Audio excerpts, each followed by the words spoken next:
Welcome to the world of cell again. कोशिका के दूसरे भाग में आपका स्वागत है।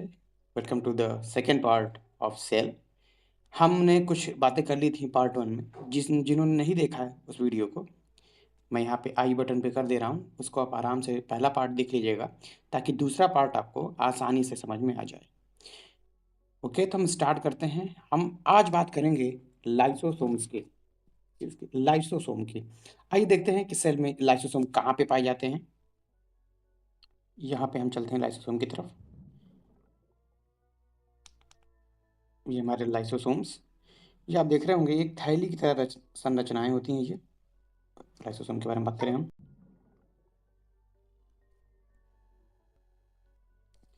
ये जो हमारे हैं उसको क्या कहते हैं? इसको कहते हैं लाइसोसोम। इनका काम होता है, ये सफाई कर्मी है। कोशिका की क्या है? सफाई कर्मी इनको कहा जाता है। ये एक झिल्ली से घिरी हुई है। ये आप देख सकते हैं कि बाहर जो चमकीला पदार्थ आपको दिख रहा है इसके ऊपर, स्किन के ऊपर, वो क्या है? एक झिल्ली से घिरी हुई संरचना है। इसको कहते हैं, ये मेंबर बाउंड सेक्स है। यानी कि सेक्स का मतलब होता है थैली। SACS, sex. सेक्स का मतलब होता है थैली। ये एक थैली की तरह है जो झिल्ली से घिरी हुई है, यानी मेम्ब्रेन बाउंड है। इस झिल्ली के अंदर क्या है? इस मेम्ब्रेन के अंदर क्या है? इस मेम्ब्रेन के अंदर है पाचक एंजाइम, जो क्या करेंगे कि जो भी विशिष्ट पदार्थ होंगे यहाँ पे, पचाने का काम करेगा। कैसे पचाएगा? ये जो एंजाइम्स इनके अंदर होते हैं, उन्हीं के क्या करता है? इनके थ्रू ये पचाता है। देखिए, आइए देखते हैं कि कैसे लाइसोसोम चीज़ों को पचाता है। एंजाइम होते हैं, इनको बनाने का काम कौन करता है? इनको बनाने का काम करता है, जैसे हमने आपको पढ़ाया था, रफ इंडोप्लाज्मिक रेटिकुलम, यानी कि खुरदरी अंतःप्रदवी जालिका, इस एंजाइम को बनाते हैं। और हमने आपको क्या बताया, इसका क्या काम है? इसका काम होता है अपशिष्ट को मिटाना। और इसके अलावा क्या काम है इसका? बाहरी पदार्थ जो सेल ऑर्गन के या जो सेल ऑर्गन है यानी कोशिकांग है, उसके टूटे फूटे भागों को, जो कि वॉर्न आउट हो गया है, जो डैमेज हो गया है, उसको पचाकर कोशिका को क्या करते हैं? एकदम साफ रखते हैं। कोशिका को एकदम क्लीन रखते हैं, साफ रखते हैं। जो पदार्थ बाहर से सेल के अंदर आते हैं, जैसे बैक्टीरिया या पुराने अंग, जैसे कोशिका के ओल्ड पार्ट हो गए, यानी सेल के ओल्ड पार्ट, पुराने जो पुराने भाग हो गए, जो कोशिका पुरानी हो गई है, वो क्या होते हैं? वो लाइसोसोम के अंदर चले जाते हैं और ये उन्हें छोटे छोटे टुकड़ों में तोड़ देता है। देख रहे हैं आप कैसे इसको छोटे छोटे टुकड़ों में तोड़ रहा है? ठीक है। और इसका क्या काम है? जो कोशिकीय उपापचय होता है, या जो सेल का मेटाबॉलिज्म में जब कोई प्रॉब्लम आ जाती है या कोशिका क्षतिग्रस्त हो जाती है, यानी सेल डैमेज हो जाता है, तो या डेड हो जाती हैं, तो ये क्या हो जाते हैं? ये लाइसोसोम फट जाते हैं। और जब ये लाइसोसोम फट जाते हैं तो इसके अंदर क्या है? इसके अंदर है एंजाइम्स। ये क्या होते हैं? ये सेल में फैल जाते हैं और सेल का पाचन कर देते हैं। इसीलिए इसे क्या कहा जाता है? सुसाइडल बैग ऑफ सेल, यानी आत्मघाती थैली। आत्मघाती थैली, इसे हम क्या कहते हैं? आत्मघाती थैली कहते हैं, या इसे हम कोशिका का सफाई कर्मी भी कहते हैं। इसके बारे में जान लिया। आइए अब हम दूसरे पार्ट के बारे में जानते हैं, जो कोशिका का बहुत ही महत्वपूर्ण भाग है, जिसका नाम है माइटोकॉन्ड्रिया। आइए माइटोकॉन्ड्रिया के पास चलते हैं।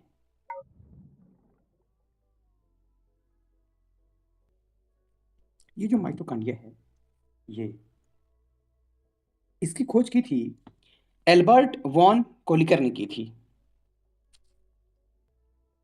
ये इसलिए बहुत जरूरी है सेल के लिए, कोशिका के लिए, क्योंकि इसे क्या कहते हैं? सेल का पावर हाउस कहते हैं। सेल का पावर हाउस कहते हैं। अच्छा, अगर इसे सेल का पावर हाउस कहते हैं, इसका मतलब इसके अंदर बिजली बनती होगी, यानी इसके अंदर ऊर्जा मिलती है। बिल्कुल सही बात। इसके अंदर क्या होता है? ऊर्जा बनती है। आइए इसके संरचना के बारे में बात करें। ये डबल मेम्ब्रेन की बनी होती है। डबल मेम्ब्रेन मतलब इसमें दोहरी झिल्ली होती है।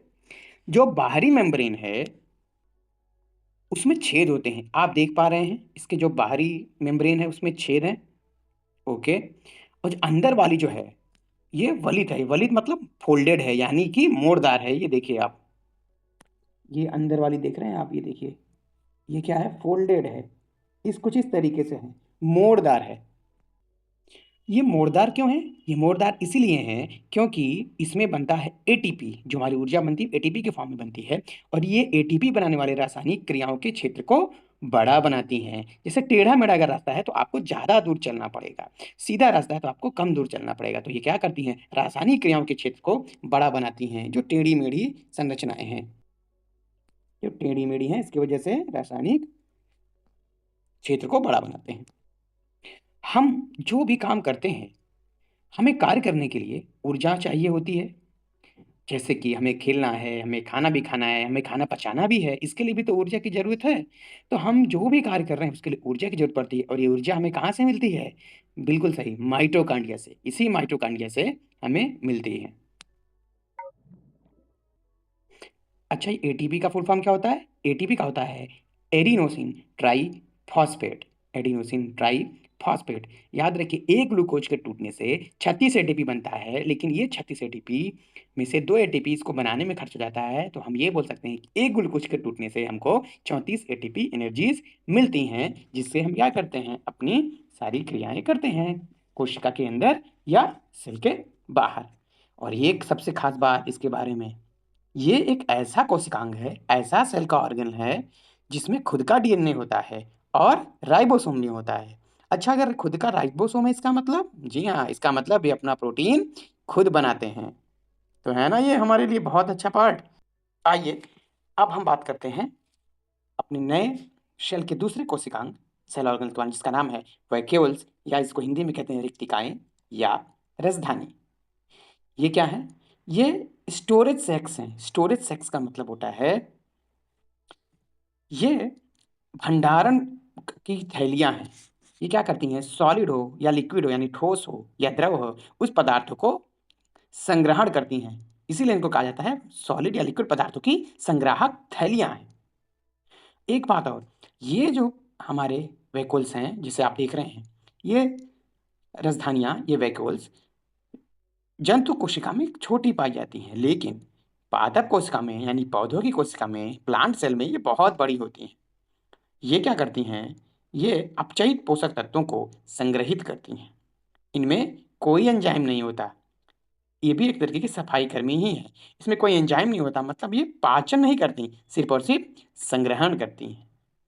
ओके, अब हम चलते हैं एक और इसके तीसरे मुख्य भाग से। जैसे मैंने आपको बताया था कि इसके 3 मुख्य भाग हैं, कोशिका द्रव, कोशिका झिल्ली और केंद्रक यानी न्यूक्लियस। तो आइए अब हम न्यूक्लियस के पास चलते हैं।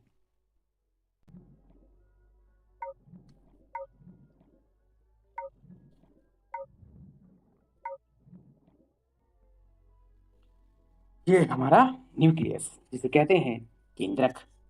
ये क्या है, ये भी डबल लेयर कवरिंग है। यानी आप अगर देखें, इसमें भी 2 लेयर्स हैं, 2 झिल्लियों का आवरण है यानी कवरिंग है। यहाँ पे एक झिल्ली ये रही, एक झिल्ली ये रही, ये आप देख रहे हैं 2 झिल्लियां हैं। यहाँ पे आप देखें तो ये क्या है, ये क्या है, केंद्रक के छिद्र हैं जिसको न्यूक्लियस पोर्स कहते हैं। ये है न्यूक्लियस पोर्स, कई सारे आपको दिख रहे हैं। ये क्या है, न्यूक्लियस पोर्स। इनका काम क्या है, ये मटेरियल को यानी कि पदार्थों को न्यूक्लियस के यानी केंद्रक के बाहर और अंदर, कहाँ पे, साइटोप्लाज्म में, कोशिका के न्यूक्लियस केंद्रक के बाहर और केंद्रक के अंदर पदार्थों के ट्रांसफर को स्वीकृति प्रदान करते हैं। ये अलाउ करते हैं ट्रांसफर ऑफ मटेरियल का from inside nucleus to outside nucleus. और कहाँ पे ये सब होगा, साइटोप्लाज्म में, क्योंकि न्यूक्लियस के बाहर जो भी आप देख रहे हैं ये सब क्या है, साइटोप्लाज्म है। मतलब यहाँ से न्यूक्लियस से जो पदार्थ निकलेंगे वो वापस कहाँ जाएंगे, साइटोप्लाज्म में। और साइटोप्लाज्म से जो जिस पदार्थ को जाना होगा वो कहाँ पे जाएगा, केंद्रक में। यहाँ से कोई चीज इन होगी और यहाँ से इसी, कहाँ से, इसी पोर्स से, इसी पोर्ट से इन भी होगा और इसी पोर्ट से आउट भी होगा। अब चलते हैं, न्यूक्लियस के पास एक बहुत खास चीज होती है जिसको कहते हैं क्रोमोसोम्स। ये आ गए हम क्रोमोसोम के पास, ये आपको दिख रहा है स्ट्रक्चर, इसे कहते हैं क्रोमोसोम्स, यह है एक्स क्रोमोसोम्स। एक और क्रोमोसोम होता है जिसको वाई क्रोमोसोम कहते हैं। और हम ये दूसरे क्रोमोसोम आपको दिखाते हैं। ये देखिए, ये है एक्स क्रोमोसोम्स और ये हैं वाई क्रोमोसोम्स। ओके, सर इसका क्रोमोसोम्स का काम क्या होता है? देखिए, न्यूक्लियस के पास यानी केंद्र के पास क्रोमोसोम्स होते हैं, जो कि जब सेल का विभाजन होता है, देखिए हमने बताया आपको कि सेल हमारे शरीर में सभी चीजें कोशिका से सेल से मिलकर बनी है।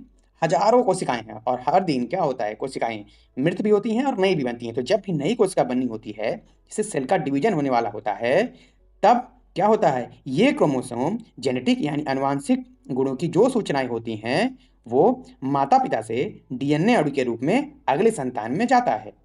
आइए देखें कि ये क्रोमोसोम कैसे बन रहे हैं। ये हैं क्रोमैटिन धागे, ये आपको पतले पतले लाइनें दिख रही हैं, ये क्रोमैटिन धागे। अब ये देखिए, ये यहाँ पे क्या हो रहा है, यहाँ पे क्रोमोसोम्स ये बन रहे हैं, एक्स क्रोमोसोम्स। ये क्रोमोसोम्स जो होते हैं वो डीएनए और प्रोटीन के बने होते हैं। डीएनए में यानी डी ऑक्सी न्यूक्लिक एसिड में, क्या फुल फॉर्म है डीएनए का, डी ऑक्सी न्यूक्लिक एसिड में कोशिका के यानी सेल के बनने और संगठन की सभी महत्वपूर्ण सूचनाएं इसी में होती हैं, इसी डीएनए में होती हैं। यानी कि जो कंस्ट्रक्शन होना है सेल का, सेल कैसे बनेगी, सेल कैसे संगठित होगी, किस प्रकार की सेल मिलेंगी, जैसे यहाँ पे आप देखें, इस सेल डीएनए क्या कर रहा है, यहाँ पे कंस्ट्रक्शन और ऑर्गेनाइजेशन कर रहा है। यानी डीएनए में जो भाग काम करता है उसे जीन कहते हैं। क्या कहते हैं? उसे जीन कहते हैं। मतलब डीएनए का जो भाग काम कर रहा है उसे जीन कहते हैं। ये आपके स्क्रीन पे आपने देखा, यहाँ पे ये एक जीन है, इसे कहते हैं जीन। और एक बात, जिस सेल का डिवीजन नहीं होता यानी जिस कोशिका का विभाजन नहीं होता, उसमें डीएनए क्रोमैटिन पदार्थ के रूप में ही रहता है। तो देखिए, यहाँ पे ऐसा नहीं है कि सभी क्रोमैटिन पदार्थ यहाँ पे कन्वर्ट हो जाएगा। कुछ क्रोमैटिन पदार्थ ही डीएनए में कन्वर्ट होगा और उस वही डीएनए क्या होगा, सेल डिवीजन में भाग लेगा। और जब सेल डिवीजन में भाग लेगा तो आपको पता है कि इसमें आनुवांशिक यानी जेनेटिक सूचनाएं इसमें भरी हैं, इसमें होती हैं। तो ये क्या करेगा, उसी हिसाब से सेल कोशिका का विभाजन होगा और कोशिका एक नई कोशिका में बदल जाएगी। और फिर उस कोशिका के पास भी वही सेम चीज होगा जैसे हमने आपको बताया है।